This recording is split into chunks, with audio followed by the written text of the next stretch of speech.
পিতা ধর্ম পিতা গুরু পিতা ধর্ম পিতা স্বর্গ পিতা হি পরম তত্ত্ব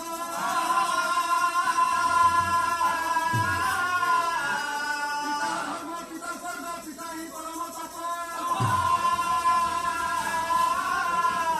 পিতা হি পৃথিবীর পরে পিয়ন্তে সর্বদেবতা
ଭାଇମାନଙ୍କର ପ୍ରେମ ପରସ୍ପର ସ୍ନେହ କରି ଥାଏ ନିରନ୍ତର।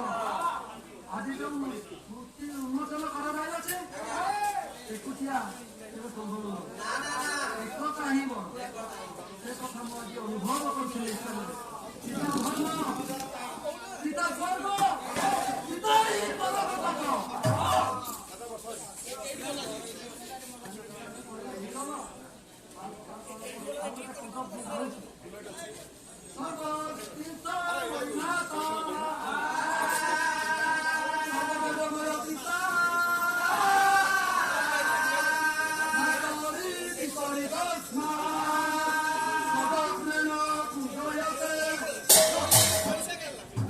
মাতা পিতাকে যিয়ে স্নেহ করে সম্মান করে ସିଏ ବଡ଼ ସିଏ ସଂସାରର ବଡ଼ ମଣିଷ। ମୁଁ ପଶିଲା ବେଳକୁ ଗୋଟେ ପଦ ଭାଇ ଗାଉଥିଲେ କଣ ନା ପିତାମାତାଙ୍କ ଆଶିଷ ଛଡ଼ା ଆଉ କିଛି ନାହିଁ ସଂସାରରେ। ହଁ ପିତାମାତାଙ୍କ ଆଶିଷ ଛଡ଼ା ଆଉ କିଛି ନାହିଁ। ଧନ୍ୟ ସେ ପୁତ୍ର ଯିଏ ପିତାମାତାଙ୍କୁ ସନ୍ତୁଷ୍ଟ କରିପାରୁଛି, ଧନ୍ୟ ସେ ପୁଅ ଧନ୍ୟ ସେ ଝିଅ ଯେ ପିତାମାତାଙ୍କର ସେବା କରିଛି। ଆଜ୍ଞା ଗୋଟେ ଛୋଟ କଥା କହିବି କାହିଁ ଭୁଲ ନେବେନି। ଯଦି ଆମେ ଝିଅଙ୍କ ନିଶା କିଛି ଗୋଳେଇ ଗୋଳେଇ ବାଜୁଛେ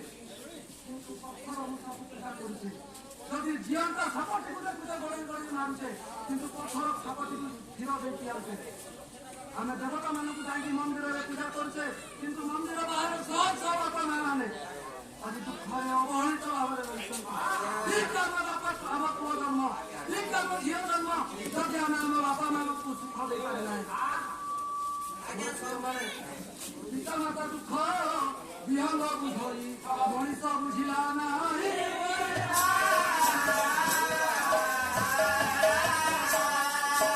ସେଥିପାଇଁ କର ମଣିଷ ମରି କେତେ କଲ ନୈଷଧ୍ୟ କାବ୍ୟ। ନଳଙ୍କ ହାତରେ ସୁବର୍ଣ୍ଣ ହଂସଟେ ଅଛି। ହଂସ କହୁଛି ହେ ନଳ ତୁମେ ମତେ ଧରିଛ, ମୁଁ ଜାଣିଛି ତୁମେ ତୁମର ନିୟନ୍ତ୍ରଣାଧୀନ କରି ରଖିବ, ତୁମେ ତୁମର ନିୟନ୍ତ୍ରଣାଧୀନ କରି ରଖିବ, ତୁମେ ବନ୍ଧୁବତାରେ ମତେ ରଖିବ। କିନ୍ତୁ ମୋତେ ଏକ ପୁତ୍ର ଜନନୀ ଜଳାତୁରା, ମୁଁ ଏକମାତ୍ର ମୋ ବାପାର ପୁଅ, ମୋ ମା ଜଳାତୁରା ତା ଅନ୍ଧୁଣୀ ସେ ଦେଖିପାରେ ନାହିଁ। ମୋର ପ୍ରତ୍ୟାବର୍ତ୍ତନକୁ ଅପେକ୍ଷା କରି ରହିଛି। ତାର କଣ୍ଠରେ ଖାଦ୍ୟ ଦେବି,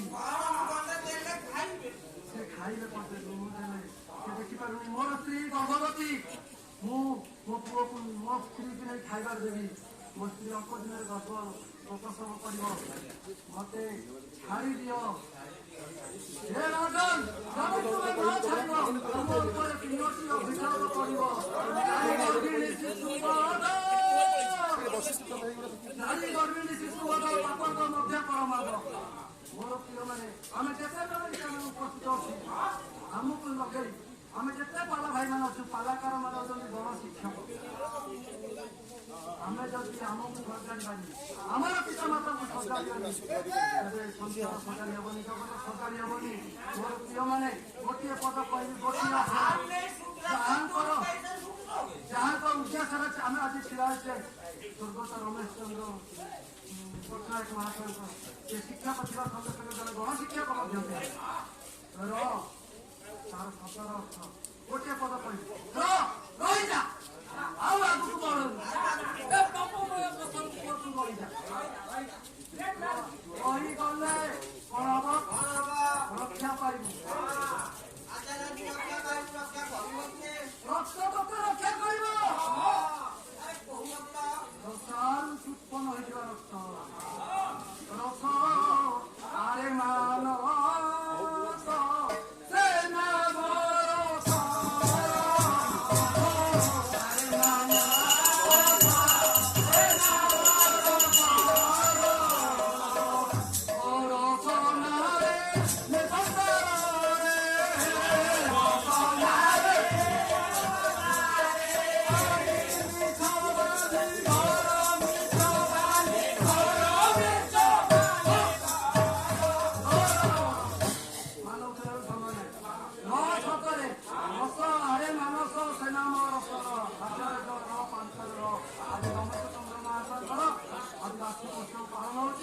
ପ୍ରଭୁ ଏହି ସ୍ଥାନରେ ଉପସ୍ଥିତ ପ୍ରତ୍ୟେକ ଜଣଙ୍କୁ ଆଶୀର୍ବାଦ ପ୍ରଦାନ କରନ୍ତୁ ତାଙ୍କୁ ସିଏ ଅନୁପ୍ରାଣିତ କରନ୍ତୁ ତାଙ୍କର ଜୀବନଶୈଳୀ ତାଙ୍କର ଚାଲିଚଳନ ତାଙ୍କର ଆଚାର ବ୍ୟବହାର ତାଙ୍କର ପିଲାମାନଙ୍କର ଆଚାର ବ୍ୟବହାର ଆଜି ପ୍ରତ୍ୟେକ ଜଣଙ୍କୁ ଅନୁପ୍ରାଣିତ କରୁ ପ୍ରଭୁ ଏତିକି ଆଶୀର୍ବାଦ ଏତିକି ପ୍ରାର୍ଥନା ପ୍ରଭୁ ଆମ ପ୍ରତ୍ୟେକ ଜଣଙ୍କୁ ସଦ୍ବୁଦ୍ଧି ଦିଅନ୍ତୁ ମୁଖ୍ୟ ପଥରେ କଢାଇ ଦିଅନ୍ତୁ।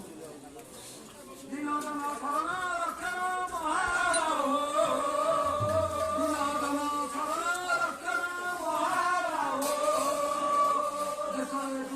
ସମୟରେ ପ୍ରଭୁ ଯୀଶୁଖ୍ରୀଷ୍ଟ ଏହି ସ୍ଥାନର ରୁଣ୍ଡିଭୂତ ଆବାଳ ବୁଧବନିତା ଦେଶର ଦଶର ସମସ୍ତଙ୍କର ମନୋନିଷ୍ଠ ପୂର୍ଣ୍ଣ କରନ୍ତୁ ସବ ଦୁଃଖ